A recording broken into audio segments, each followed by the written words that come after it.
Сәлем достар, мен YouTube арнама қош келіпсіздер. Жалпы өздеріңіз көргендей плей-офф кезеңі басталды және голдарға өте бай болып жатыр десек болатын шығар. Дәл қазіргі плей-офф кезеңі барша үмітті ақтап, жанкүйерлерді қуантып жатқан матчтар.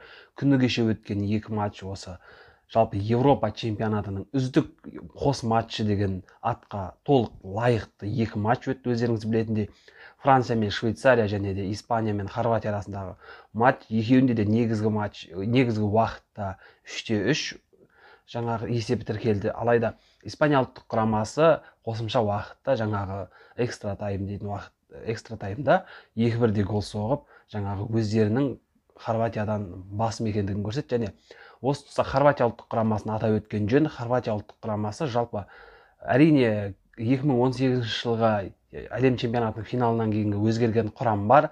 Алайда осы матчта Хорватия ұлттық құрамасы жеңіске жетуге толық лайық болды деп ойлаймын. Себебі камбэктің өзі өте қымбат нәрсе, әрине камбэк жасаудың өзі Испанияға қарсы.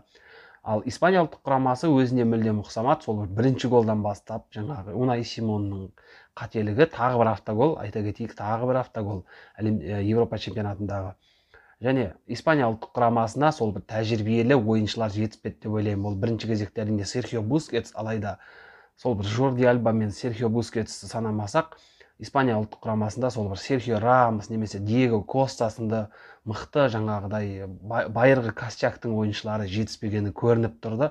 Жас балдар жаңағы толыққанды ойынды жаңағыдай бір темпте ұстап тұра алмады және соның кесірінен ойынның соңғы сәттерінде 2 гол өткізіп қойды, өздеріңіз көргендей. Алайда сол бір мықты шабуылшылары деп айтайық па, енді қалай дейміз, Альваро Моратаның жаңағы басқа да Ферран Торрес сияқты жақсы бір талантты ойыншылардың арқасында 2 гол соқты қосымша уақытта. Және де Испания лайық деңгейде, жалпы екі қос мықты команданың арасында Испания өзінің жаңағы күшін дәлелдеп келесі кезеңге өтті. Ал күннің екінші матчы бұл да сөзсіз мықты матчтардың бірі, ең керемет матч. Әлем чемпиондары, қазіргі әлем чемпиондары Франция ұлттық құрамасын Швейцария ұлттық құрамасы негізгі уақытта бұлар да 3-3 болды. Ал пенальтилер сериясында өзіңіз көргендей әлемнің үздік ойыншыларының бірі деп айтуға толық негізі бар.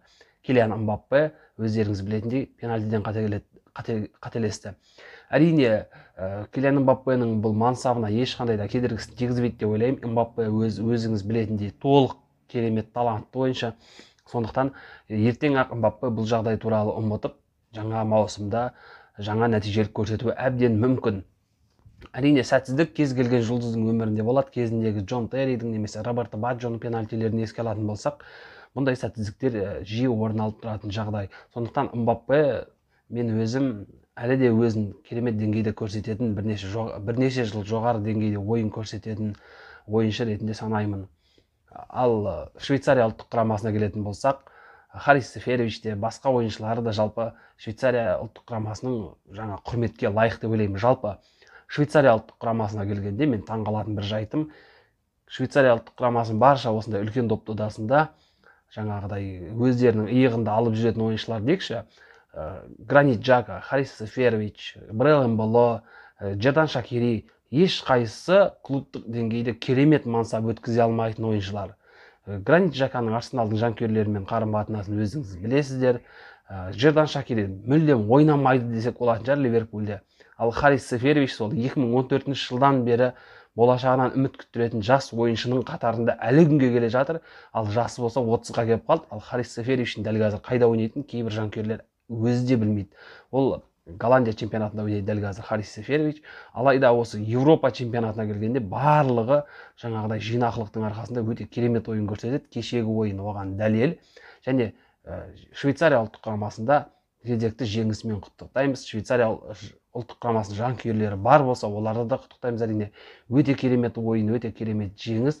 Бастысы дәл қазір Швейцария ұлттық құрамасы Дания ұлттық құрамасы мен Чехия ұлттық құрамасымен бір қатарда нағыз сондай бір осы доп додасының темная лошадка дейді ғой, жаңағы андердогтарының бірі. Және мен жалпы өзім кешегі ойыннан кейін Швейцария ұлттық құрамасының чемпион болғанын әбден қалаймын. Себебі Швейцария ұлттық құрамасы сол бір 2004 жылғы Греция ұлттық құрамасының ерлігін қайталауға толыққанды күші жететін команда екенін кешегі ойында дәлелдегендей. Және де басқа ойындарды бүгін айта кететін болсам, ол бірінші кезекте әрине Англия мен Германияның ойыны.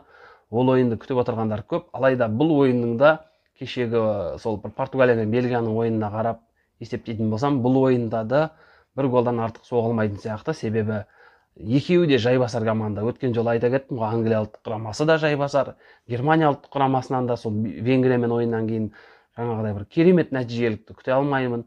Сондықтан екі жайбасар команда бір голдан артық соқпайтын сияқты. Міне достар, бүгінгі қысқа да болса осы Еуропа чемпионатының плей-офф кезеңдері жайындағы өз ойымды айта кеттім. Видео ұнаса, әдеттегідей арнаға тіркеліп, лайк басып, өздеріңіздің достарыңызбен бөлісулеріңізді сұраймын. Сіздермен бірге болған мен, Latino KZ арнасы.